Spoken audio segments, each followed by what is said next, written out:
Life has a funny way of blindsiding you when you least expect it. For me, it all began with a single phone call from a lawyer's office. "Mr. Davis, I'm calling in regards to the estate of your late uncle, Henry Walker." Uncle Henry. That name alone brought back a flood of memories. He was my dad's older brother, a quiet man who never married and mostly kept to himself. I hadn't seen him in years. Our family only visited occasionally when I was a kid. I remembered his old land near the lake, a wide stretch of property with tall pines, a cabin, and a few rental cottages he let out to families in the summer. It was beautiful, but I assumed it had either been sold or absorbed into the growing HOA community nearby. But then the lawyer's words hit me: "You've been listed as the sole beneficiary of his estate. That includes his property and assets." At first, I was stunned. My uncle had never hinted at leaving me anything, let alone something as major as his land. And truthfully, I didn't know what to feel. Part of me was honored, part of me felt the weight of responsibility, and another part of me was just plain curious. What had become of the land after all these years? Was it even worth anything anymore? A week later, I made the trip. The drive out to the old property was surreal. The further I went, the more the world around me changed. City noise gave way to quiet roads lined with trees, the air grew fresher, and the lake came into view, sparkling under the afternoon sun. When I finally pulled up to the entrance of the property, I was surprised. The land was still intact. The cabin was standing, a little weathered but strong, and several small rental houses dotted the property. The fences had been repaired at some point, the grass trimmed, it looked cared for. But there was something new. A large, ornate stone sign stood just past the intersection near the lake, reading, "Silver Pines Homeowners Association, a proud community." The sign had gold lettering, flowers planted around it, and a very self-important aura. I vaguely remembered hearing about a subdivision being built nearby years ago, but I hadn't realized just how close it was. In fact, the HOA neighborhood practically wrapped around the edge of my uncle's property like a smug little crown.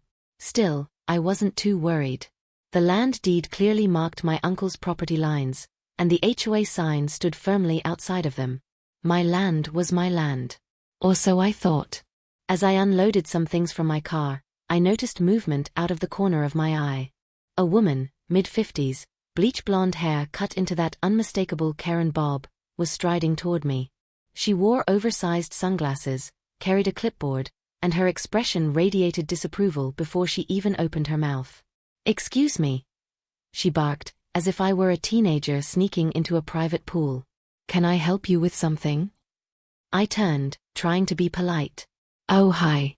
I'm just here to check out the property. This belonged to my uncle, Henry Walker. I'm his." She cut me off with a dismissive wave. "No, no, no. This is Silver Pines HOA territory. Residents and guests must have prior approval. Trespassing is strictly against the rules." I blinked. Was she serious? No, I think you're mistaken. This land here," I gestured to the cabin and the surrounding lots, "was my uncle's. I just inherited it." Karen narrowed her eyes, peering at me like I'd just told her I owned the moon. "That's impossible. All properties here are under HOA regulation. No one just inherits land around our community. Maybe you're confused. Do you even live around here?" Her tone dripped with condescension, like I was some lost stray who had wandered into her pristine little kingdom. "I don't live here," I admitted, "but I do own this land now. The paperwork is being finalized. I'm just checking on the property." That did it. Karen let out a sharp laugh, like I had told the funniest joke of the year. "Sweetheart, that's not how it works. You can't just claim to own land here. All property is subject to Silver Pines HOA oversight. You'll need to file an application with the board, get approval, pay association fees, and of course, abide by our community rules." Her words were fast, rehearsed, and delivered with the smug confidence of someone used to steamrolling everyone around her. I tried to keep my cool. "With respect, ma'am, my land isn't part of the HOA. My uncle owned it outright. I have the deed. It's separate from your community." Karen stiffened. Her jaw twitched. For a moment, I thought she might back off, but instead, she adjusted her sunglasses and leaned in closer. "Listen," she said in a low, warning tone, "I don't know what scam you're trying to pull, but people can't just waltz in here claiming ownership. This land is maintained by Silver Pines. If you start poking around, you'll be fined. And if you refuse to leave, I'll have to call the sheriff. Squatters aren't tolerated here." And there it was. In less than 10 minutes of setting foot on my own inherited property, I'd been labeled a squatter by a woman who clearly thought she ran the entire county. I forced a smile, deciding not to escalate, yet. "I appreciate your concern," I said carefully, "but I'll be fine. I'll be staying a few days while I sort things out. If you'd like to see the paperwork, I'll happily provide it once I have it in hand." Karen huffed, scribbled something furiously on her clipboard, and spun on her heel. "We'll see about that," she muttered. As she stormed back toward the HOA neighborhood, I had the sinking feeling this was just the beginning. I had inherited more than just land. I had inherited a war with Silver Pines HOA, and its self-appointed general Karen. The next morning, I woke up to the sound of a truck idling outside the cabin. At first, I thought maybe one of the local maintenance crews had rolled through, but when I stepped outside, I saw something far more irritating. Karen. She stood next to a shiny white HOA-branded pickup, arms crossed, clipboard in hand again, as though she were a sheriff in some old Western movie. Two men in reflective vests, clearly HOA maintenance workers, were unloading orange cones and a roll of chain-link fencing from the back. "What are you doing?" I called out, walking down the porch steps. Karen turned slowly, a smug grin on her face. "Oh, good, you're up. I took the liberty of filing a notice with the HOA board regarding your situation. Until your paperwork is verified, this area is considered community property, and I'm ordering it secured. We can't have random squatters setting up camp here." I blinked in disbelief. "Secured? This is my land. You can't just fence it off." "Oh, but I can," she said sweetly. "According to Silver Pines HOA bylaws, any suspicious or unapproved use of property within our jurisdiction can be mitigated until proper ownership is verified. That means fencing, warnings, and in some cases, removal."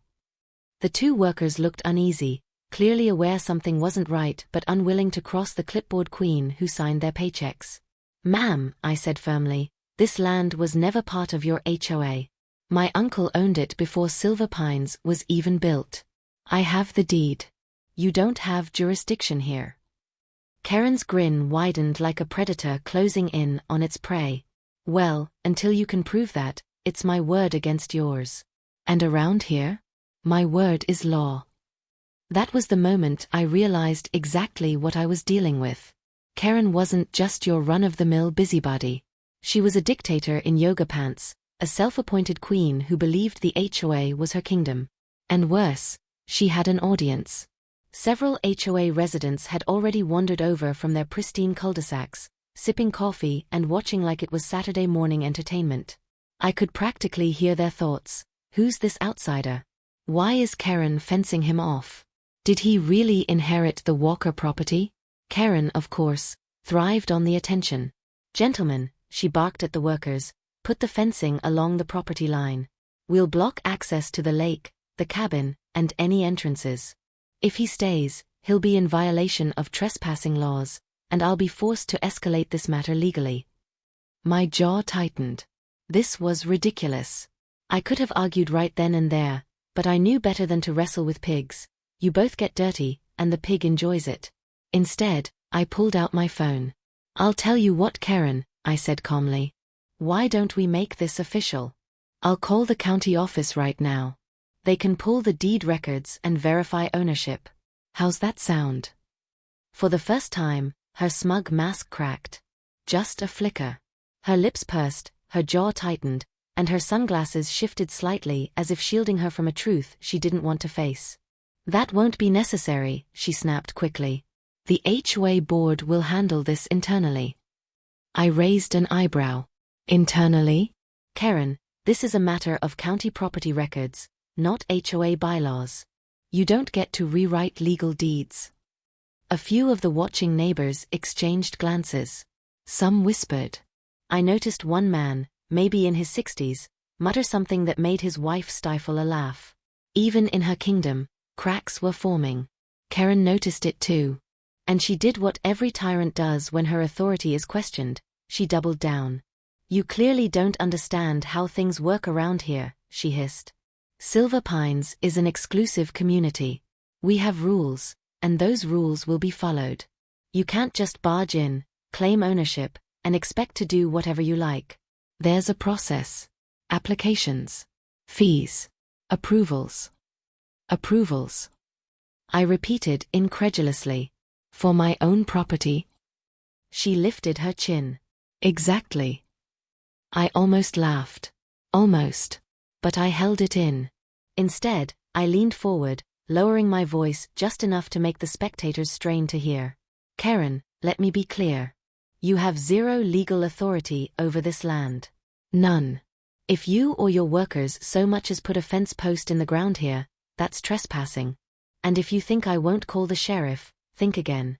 So I suggest you put that clipboard away and go back to bossing around people who actually signed up for your little fiefdom." For a long, tense moment, Karen just glared at me, breathing heavily, her face reddening. I could almost see the gears turning in her head as she realized she'd been outmaneuvered. The audience was no longer hers. The workers were hesitating. Finally, with a frustrated growl, she snapped her fingers. "Fine. Boys, pack it up. Clearly this individual wants to do things the hard way." The workers exchanged relieved looks and quickly reloaded the fencing into the truck.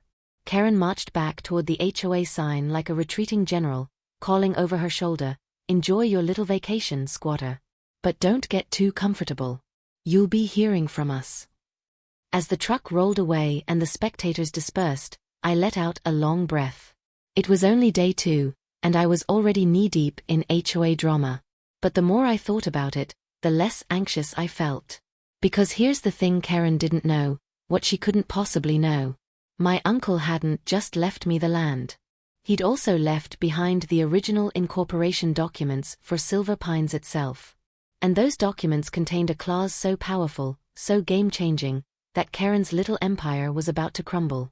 But for now, I smiled to myself, walked back into the cabin, and made a mental note: check the county clerk's office first thing in the morning. Karen thought she'd won a battle. She had no idea the war was already over. By the next morning, the entire community seemed to know about me.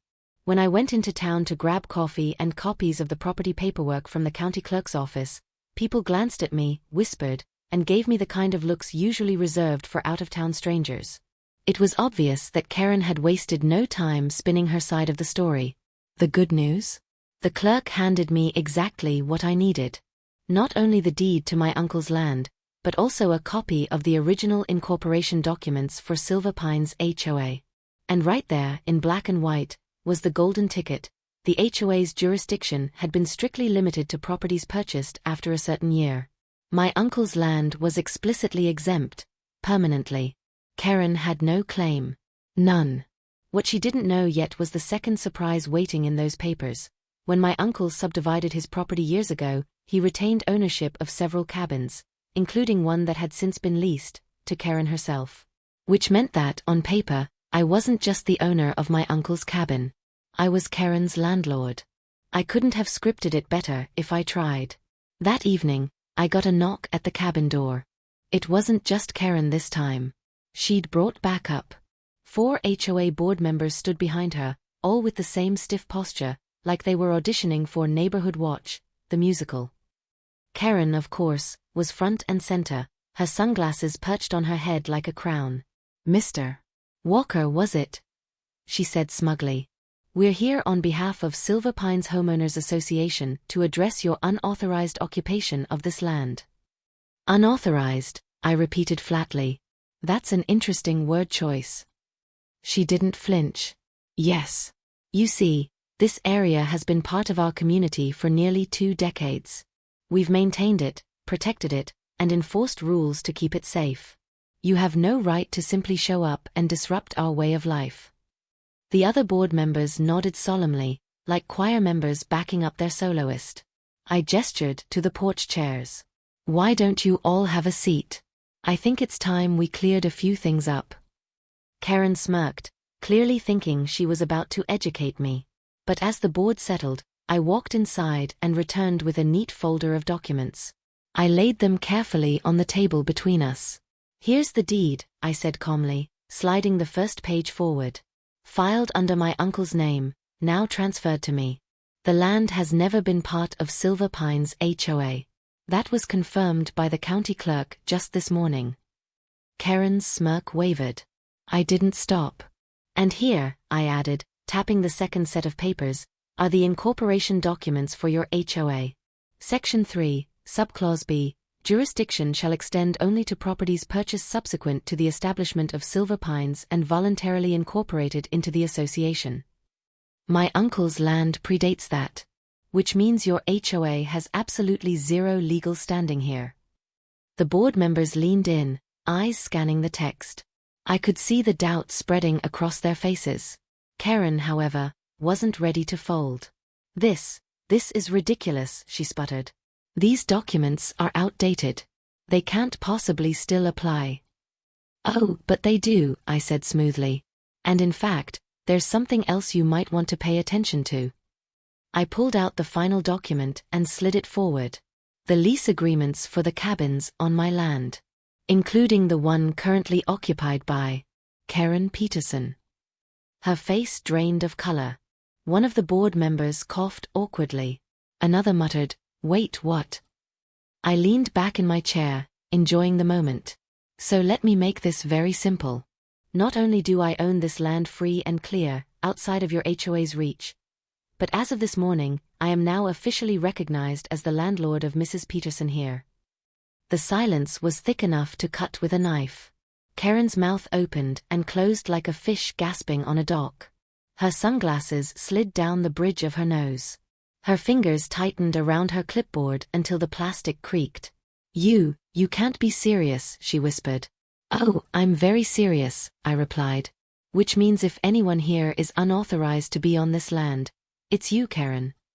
The board members were shifting uncomfortably now, clearly realizing they'd hitched their wagon to the wrong horse. One of them finally stood. "Well, if that's the case, then I suppose this is a matter between you and your tenants. The HOA has no jurisdiction." And just like that, the board retreated, leaving Karen standing alone on my porch, her empire crumbling around her. Her eyes flashed with fury. "This isn't over," she hissed. "You'll regret this. Nobody tells me what to do." I smiled. "Correction, your landlord tells you what to do. And right now, I suggest you get off my porch." For a long moment, she just glared, vibrating with rage. Then, with a strangled growl, she spun on her heel and stormed down the steps, muttering curses under her breath. As I watched her stomp away into the twilight, one thought rang clear in my mind. The Queen of Silver Pines had just been dethroned. I wish I could say that Karen took the revelation gracefully, accepted her reality, and went about her business like a normal person. But this was Karen. And if there's one thing Karen couldn't stand, it was losing control. The very next morning, I was woken up by the sound of shouting outside my cabin. At first, I thought it was an argument between neighbors, but when I pulled open the curtains, I wasn't surprised in the slightest. There she was. Karen, standing at the edge of my driveway, phone pressed to her ear, pacing back and forth like a general rallying her troops. Her voice carried so loud I could hear every word through the glass. "Yes, officer, he's still here. He's harassing me, trespassing, and making false claims about my lease. You need to remove him immediately." I couldn't help but laugh. The woman had actually called the police. Again. By the time the sheriff's cruiser rolled up 20 minutes later, Karen was practically foaming at the mouth. She marched up to the officer, jabbing her finger toward my cabin. "That's him. That's the squatter. He's lying about owning this property, and now he's threatening to evict me." The sheriff, a tall man with a weary expression that screamed, "I deal with HOA nonsense daily," listened politely. Then he walked up to my porch where I was waiting with a neat little stack of paperwork in my hands. "Morning," he said. "Mind if I see what you've got?" "Not at all, Sheriff," I replied, handing him the deed, the incorporation documents, and the lease agreement. It took him less than 2 minutes to read through them. Then he turned back toward Karen, who was bouncing on her heels like a kid waiting for her parent to punish the neighbor's brat.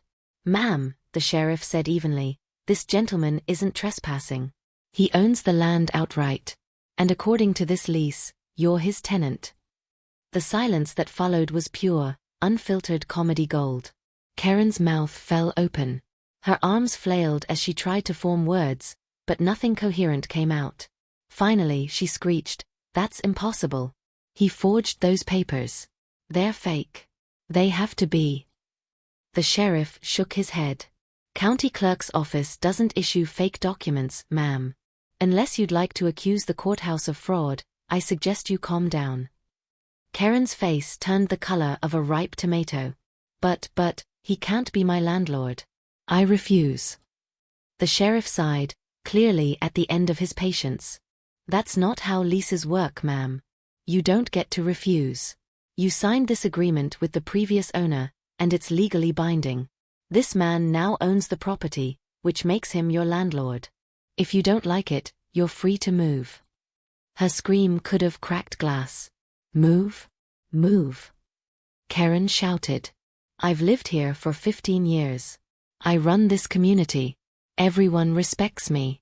He can't just waltz in here and—" "Ma'am," the sheriff cut in sharply, "I strongly suggest you lower your voice before you end up with a disorderly conduct charge." That shut her up, at least for the moment. The sheriff tipped his hat to me, muttered something about good luck, and climbed back into his cruiser.